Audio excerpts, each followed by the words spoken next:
मैं देवमुनि शर्मा आप सुने सूर्य भगवान की व्रत कथा।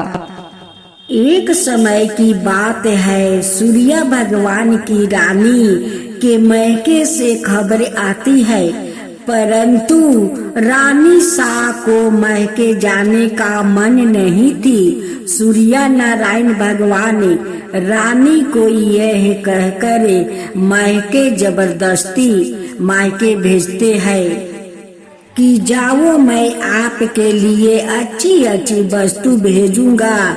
राना दे अपने पीहर चली जाती है। कुछ दिनों पश्चात सूर्य भगवान राना दे के लिए चौपार, पासा, पचेटा, आटी, डोरा आदि कुछ वस्तु भेजते हैं। राना दे की भाभिया मजाक करने के इरादे से चौपार, पासे, खिलौने आदि सब सामान निकाल देती है और उनके स्थान पर कंकर, पत्थर और कांटे भर देती है और सारे डिब्बे वापसी बंद कर देती है। राना दे ने देखने के लिए हाथ डिब्बे में डालती है तो उनके हाथ में कांटे चुभ गया। फिर तो उनकी भाभियों हंसने लगी। फिर तो राना दे को गुस्सा आ गया। कुछ दिनों पश्चात जब सूर्य नारायण राना दे को लेने पधारे तो राना दे तो सूर्य भगवान से बातचीत भी नहीं करती थी। राना दे जब ससुराल गए तो वहाँ पर भी किसी से भी बात नहीं कर रही थी। सूर्य नारायण ने अपनी माता जी से पूछा कि माता जी, राना दे आपसे बातचीत करती है क्या? उनकी माता जी ने कहा कि नहीं बेटा, राना दे जब से ससुराल से वापसी आई है उसके बाद से बात नहीं कर रही है। सूर्य नारायण कहते हैं कि माता जी, आप आज उनको बोलना कि साल चावल की बोरी पड़ी है, साल में से चावल निकाल दे, परंतु ऐसा करते समय चावल टूटने नहीं चाहिए, सबूत निकलने चाहिए। अब राना दे तो रोने लगे। रोते रोते ही वो छत पर चले गए और उन्होंने चिड़ियाओं को बुलाया। राना दे चिड़ियाओं से कहने लगी कि मैंने कभी तुम्हें चुंगा डाला होगा, अब तुम इन चावलों को छील दो। ढेर सारी चिड़िया सारे के सारे चावल छील कर उड़ गई। सूर्य नारायण ने फिर पूछा कि माता जी, राना दे बोले क्या? माता जी कहती है कि नहीं बेटा, वो तो कुछ नहीं बोली। सूर्य नारायण फिर बोलते हैं कि माता जी, इससे अब आप उनको कहना कि 108 छेद वाली बाल्टियों में उनमें पानी भर दे। राना दे तो वापसी से रोने लगी। तालाब पहुँच कर भी वो रो ही रही थी। उनको रोता देख कर मेढकिया आई और उसने पूछती है कि आप रो क्यों रही है? राना दे ने कहा कि सासू जी ने 108 छेदे वाली बाल्टियों में पानी भरने को कहा है, पानी कैसे टिकेगा? उनमें से मेढकिया बोलती है कि आप चिंता मत करो, हम छेद पर चिपक जाएंगे, फिर आप आसानी से पानी भर लेना। फिर क्या था, मेढकिया तो छेद पर चिपक गई और राना दे ने पानी से बाल्टी के भर दिया। उस दिन भी साया काल में सूर्य नारायण माता जी से पूछते हैं कि राणा दे बोली क्या? उनकी माता जी कहती है कि नहीं बोली। सूर्य नारायण कहते हैं कल आप उनसे बोलना कि बाग में उनके मासी जी आई हुई है, जो मिलने जाए। और उनको यह भी बोलना कि जिस तरफ चूरम बिगड़े हुए है उधर जाए। अगले दिन सूर्य नारायण रास्ते में औरत का रूप बनाकर घूंघटा निकाल कर बैठ गया। और जब राणा दे उस तरफ आए तो सूर्य नारायण औरत का रूप धारण कर ही बैठे बैठे रोने लगे। राणा दे ने कहा क्यों रो रही हो? कोई मुसीबत आ गई है क्या? आगे राणा दे बोले कि मेरे जितनी मुसीबत हो तो क्या करोगे? सूर्य नारायण बोले कि आपके क्या मुसीबत है? राणा दे बोली कि क्या बताऊं, मैं पीहर नहीं जा रही थी, फिर भी उन्होंने मुझे जबरदस्ती भेजा और बोला कि मैं अच्छी अच्छी वस्तु और इनाम भेजूंगा। और डिब्बे में भर कर उन्होंने कंकर पत्थर और कांटे भेजा। मैंने जब देखने के लिए हाथ डिब्बे में डाले तो मेरे हाथ में सब कांटे चुभ गया। मेरी भाभिया मेरी मजाक बनाने लगी। थोड़े दिनों बाद वापसी लेने आए और मैं ससुराल आ गई। फिर साल में से मुझे चावल निकालने को बोला और यह भी कहा कि एक भी चावल टूटना नहीं चाहिए।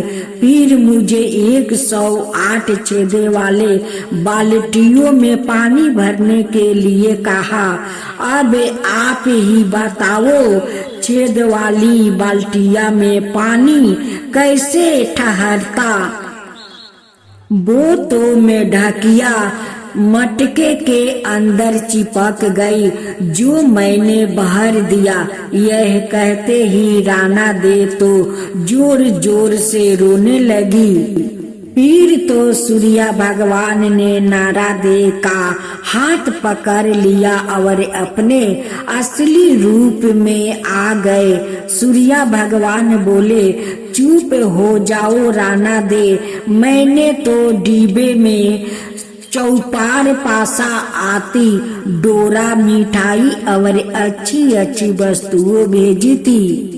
आपकी भाभियों ने ही मजाक करी होगी, मैंने नहीं करी थी। यह बात आप पहले ही बता देते तो इतनी मुसीबत नहीं झेलनी पड़ती।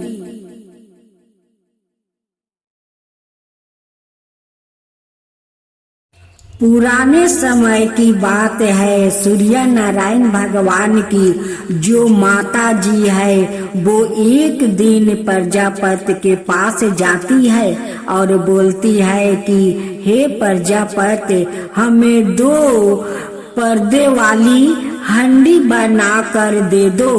प्रजापति उन्हें वैसी हंडी बना कर दे देता है। एक में तो वो मीठी खीर बनाती है और एक में खट्टी और खरी राबा बनाती है। ऐसे करते करते काफी महीने हो जाते हैं। राणा दे तो बहुत कमजोर हो जाते हैं। सूर्य नारायण ने उससे पूछा, राणा दे, आजकल आप ज्यादा ही दुबल हो गए हो, क्या बात है? राणा दे बोलते हैं कि क्या करूं, मुझे खाना नहीं भाता है, खारा और खाटा लगता है। सूर्य नारायण कहते हैं कि नहीं, अपने तो प्रतिदिन मीठी खीर बनाती है। राणा दे कहते हैं कि मुझे तो वो खट्टी और खरी लगती है। दूसरे दिन सूर्य नारायण की माता जी थालियां परोसती है।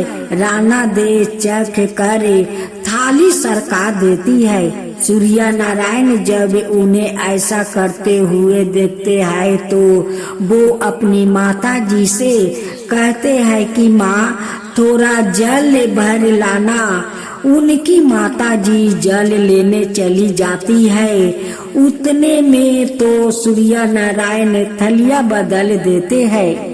सूर्य नारायण जब राणा दे की थाली से खाते हैं तो उन्हें भी खट्टी और खरी लगती है। जब उनकी माता जी जल लेकर आती है तो सूर्य भगवान बोलते हैं कि माँ आज तो भोजन खाटा और खारा है। माता जी कहती है कि नहीं बेटा, हमने तो तुम्हारे लिए मीठी खीर रखी थी, कहीं तुम्हारे राणा दे की थाली तो नहीं आ गई। सूर्य भगवान बोलते हैं कि माँ आप ऐसा अलग अलग भोजन क्यों बनाया। माता जी कहती है कि बेटा हमारे सास बहू में तो ऐसा चलता है। सूर्य नारायण बोलते हैं कि नहीं माँ, ऐसा तो दुनिया में ही चलने दो, अपने महलों में ऐसा नहीं चलाना, सबके एक जैसा भोजन ही बनाना। तब से ही सास बहू में तेरा मेरा चलने लगा। सूर्य भगवान प्रतिदिन नगरी में पधारते हैं और सभी जीवों का पालन करते हैं। राणा दे सूर्य नारायण से पूछती है कि सुबह सवेरे आप धरती लोग चले जाते हैं और शाम होते ही सूर्य लोग पधारते हो, पूरे दिन आप धरती लोग पर क्या करते हो। सूर्य नारायण कहते हैं कि मैं सबका पालन पोषण करने जाता हूँ, कीड़ी चींटिया को कन्न देता हूँ और हाथी को बन देता हूँ। राणा दे बोलती है कि क्या सबको खाने को देते हो, कोई तो बच ही जाता होगा। सूर्य नारायण फरमाते हैं कि कोई नहीं बचा है। राणा दे वापसी बोलती है किसी को बाकी नहीं रखते। सूर्य नारायण बोलते हैं कि नहीं, किसी को भी भूखा नहीं रखता हूँ। भूखा उठता है पर कोई भूखा सोता नहीं है। अगले दिन राणा दे नहाकर अपने कक्ष में पधारते हैं और एक चींटी को डिब्बी में बंद कर देते हैं। राणा दे प्रतिदिन नहाकर भगवान की पूजा किया करती है और सवाए के भी कुमकुम चावल लगाती थी। उस दिन भी उसने कुमकुम चावल की बिंदी लगाई होती है। जब राणा दे डिब्बी बंद कर रही होती है तब उनकी कुमकुम की बिंदी में जो चावल लगे हुए थे उसमें से कुछ चावल के दाने उस डिब्बी में गिर गया और स्नान किए हुए हाथ मुंह पे से जल की कुछ बूंद उस डिब्बी में गिर जाती है। राणा दे को पता नहीं चला कि डिब्बी में चावल और पानी भी चला गया है और राणा दे डिब्बी बंद कर देती है। राणा दे सोचती है कि आज सूर्य नारायण को बताऊंगी कि देखो यह चिमटी तो भूखी बैठी है। जब शाम को सूर्य नारायण पधारते हैं तो नारा दे बोलती है कि हे सूर्य नारायण, आप तो कह रहे थे कि आप किसी को भूखा नहीं रखने देते हैं। सूर्य नारायण बोलते हैं कि हाँ, सही में किसी को भूखा नहीं रहने देता हूँ। तो राना देव बोलती है कि देखो तो यह चींटी जो डिब्बी में बंद है वो तो सुबह से भूखी है।